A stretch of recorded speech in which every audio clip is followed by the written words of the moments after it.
मोदी जी, प्रियंका गांधी, राहुल गांधी, चन्नी साहब, सुखबीर बादल, कैप्टन अमरिंदर, सिद्धू, ये सारे इकट्ठे हो गए हैं और सारे ये क्या कह रहे हैं?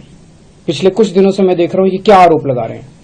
ये कह रहे हैं कि पिछले 10 साल से केजरीवाल देश के 2 टुकड़े करने का एक प्लान बना रहा है, षड्यंत्र बना रहा है कि देश के 2 टुकड़े करेंगे और उसमें से एक टुकड़े का प्रधानमंत्री मैं बन जाऊंगा। मतलब ये तो कॉमेडी है, ये तो हंसने वाली बात है। ये हो सकता है क्या? 10 साल से केजरीवाल एक प्लान बना रहा है कि देश के 2 टुकड़े करूंगा और मैं उसमें से एक का प्रधानमंत्री बन जाऊंगा। तो मैं पूछना चाहता हूं ये तो इसका मतलब मैं बहुत बड़ा आतंकवादी हो गया। तो ये इनकी सारी सिक्योरिटी एजेंसीज क्या कर रही थी? पिछले 10 साल में 3 साल तो कांग्रेस की सरकार थी। कांग्रेस वालों ने क्या किया? सो रहे थे वो लोग। 7 साल से बीजेपी की सरकार है, केंद्र में मोदी सरकार है। मोदी जी ने क्या किया? मेरे को गिरफ्तार क्यों नहीं किया? इनकी एजेंसीज क्या कर रही थी अभी तक?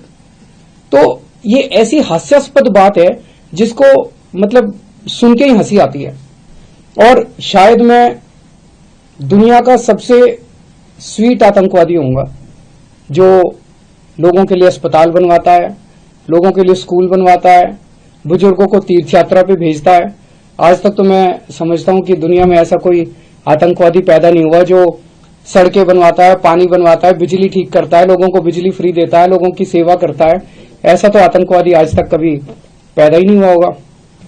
और बड़ी इंटरेस्टिंग चीज है, इसका जरा सा सीक्वेंस अगर हम देखें, राहुल गांधी जी ने सबसे पहले ये आरोप लगाए मेरे ऊपर। अगले दिन प्रधानमंत्री जी ने वही भाषा इस्तेमाल की जो राहुल गांधी ने इस्तेमाल की। अगले दिन प्रियंका गांधी ने वही भाषा इस्तेमाल की। अगले दिन सुखबीर बादल ने वही भाषा इस्तेमाल की। मेरे को कुछ मेरे लोग कह रहे थे जी राहुल गांधी पे लोगों को यकीन नहीं आ, राहुल गांधी जी कुछ बोलते थे तो जनता विश्वास नहीं करती। लेकिन ये नहीं सोचा था कि प्रधानमंत्री नरेंद्र मोदी जी राहुल गांधी की नकल करेंगे, एक दिन ऐसा भी आएगा। प्रधानमंत्री जी भी राहुल गांधी बन जाएंगे, एक दिन ऐसा भी आएगा।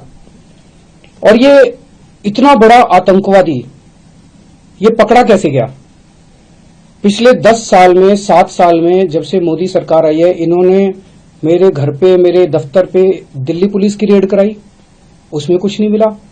इन्होंने मेरे पे इनकम टैक्स की रेड कराई, ईडी की रेड कराई, सारी एजेंसीज की रेड कराई, मेरे दफ्तर में, मेरे बेडरूम तक पहुंच गए, किसी भी एजेंसी को कुछ नहीं मिला।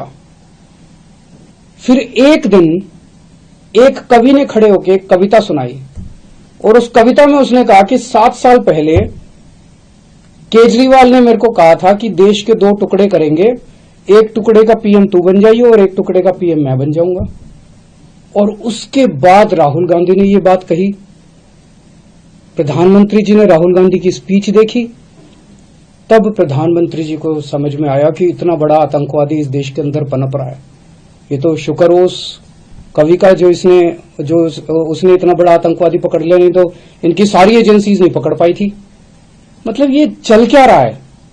ये नौटंकी बना दी है इन लोगों ने। देश की सबसे बड़ी 2 पार्टियां, नेशनल पार्टियां, उनके टॉप के नेता मिलके देश की सुरक्षा का मजाक उड़ा रहे हैं। इस तरह से देश की सुरक्षा के ऊपर को डील किया जाता है।